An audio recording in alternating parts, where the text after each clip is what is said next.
10 ஆண்டுகளுக்கு முன்பு மாயமான மலேசியன் ஏர்லைன்ஸ் விமானத்தை தேடும் பணியை மீண்டும் தொடங்க உள்ளதாக மலேசிய அரசு அறிவித்துள்ளது. விமான போக்குவரத்து துறையில் மிக பெரும் மர்மமாக நீடிக்கும் சம்பவத்தில் உண்மை வெளிச்சத்திற்கு வருமா என்ற எதிர்பார்ப்பு எழுந்துள்ளது. இதில் இருக்கும் சவால்கள் பற்றி துறைசார் நிபுணருடன் நான் நடத்திய கலந்துரையாடல் இது.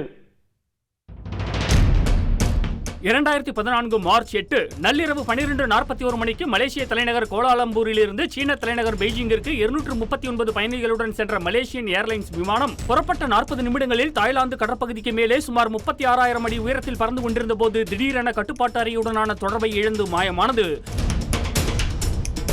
சுமார் 10 ஆண்டுகளாக இந்தியா உள்ளிட்ட பல்வேறு நாடுகளைச் சேர்ந்த மீட்பு குழுவினர் பல ஆயிரம் சதுர கிலோமீட்டர் கடற்பரப்பை அலசி ஆராய்ந்தும் MH370 மலேசிய விமானம் குறித்து சிறு துரும்பை கூட கண்டுபிடிக்க முடியாமல் விமான போக்குவரத்து துறையின் தீர்க்க முடியாத மர்மமாகவே நீடிக்கிறது.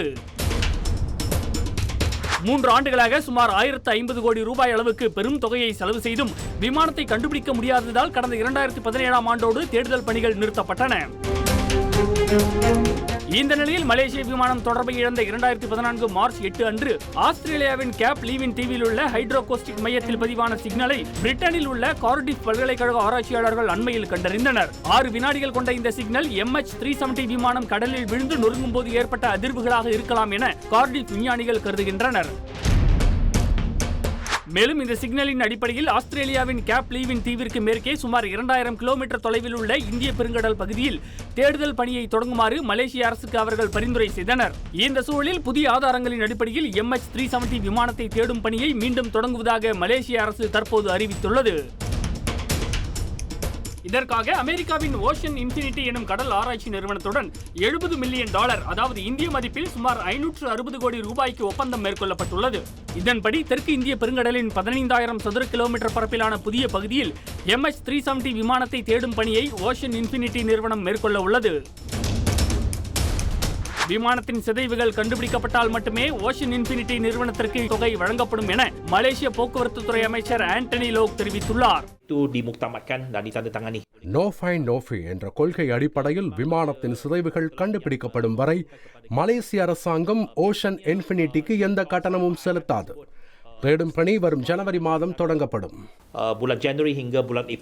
மலேசியாவின் சைபர் ஜெயா நகரில் வசிக்கும் கப்பல் முதன்மை பொறியாளரான குணசீலனிடம் பேசினோம். முதலில் தேடுதல் பணிக்கு உள்ளூர் ஆட்களை பணியமர்த்தும் யோசனையில் இருந்தபோது ஓஷன் இன்ஃபினிட்டி நிறுவனத்திடமிருந்து அழைப்பு வந்தவர்களுள் இவரும் ஒருவர். இப்ப என்ன ஆதாரம் கிடைச்சிருக்கு? ஒருவேளை பிளாக் பாக்ஸ் கண்டுபிடிச்சாலும் நல்ல நிலையில தான் இருக்குமா? தரவுகளை மீட்கிறது சாத்தியமா? இந்த வாட்டி ரொம்ப பெரிய இடமா போகாம ஒரு பர்டிகுலர் இடத்துக்கு மட்டும் தான் அவங்க எய்ம் பண்ணி இவ்வளவு பெரிய இன்வெஸ்ட்மெண்ட்ஸ் வந்து அவங்க இன்வெஸ்ட் பண்றாங்கன்னா சார், கண்டிப்பா இந்த வாட்டி அவங்க ஏதாவது ஒரு நல்ல ஒரு தீர்வு கிடைக்கும்னு எனக்கு நம்பிக்கை இருக்கு. அந்த ரெக்கார்டிங் மொடியூல் மட்டும் நல்லா இருந்துச்சுன்னா இது பல வருஷத்துக்கு அப்புறமும் இந்த பிளாக் பாக்ஸ் கிடைச்சாலும் இதுல இருந்து டாட்டா எக்ஸ்ட்ராக்ட் பண்ண முடியும்.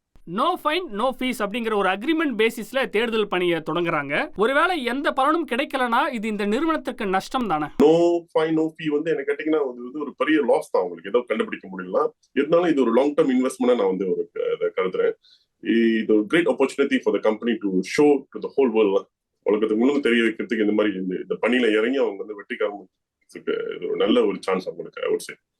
நிறைய தியரி சொல்றாங்க எல்லாமே யூகம் தான். பைலட் தற்கொலை செய்து கொண்டதாகவும் ரேடார் சிக்னலே இல்லாத இடத்துக்கு ஃபிளைட்டை டைவர்ட் பண்ணி கொண்டு போய் ஆன்போர்டு கம்யூனிகேஷன் டிவைஸ் எல்லாத்தையும் ஆஃப் பண்ணிட்டாரு அப்படின்னு சொல்லப்படுது. இது எப்படி பாக்குறீங்க?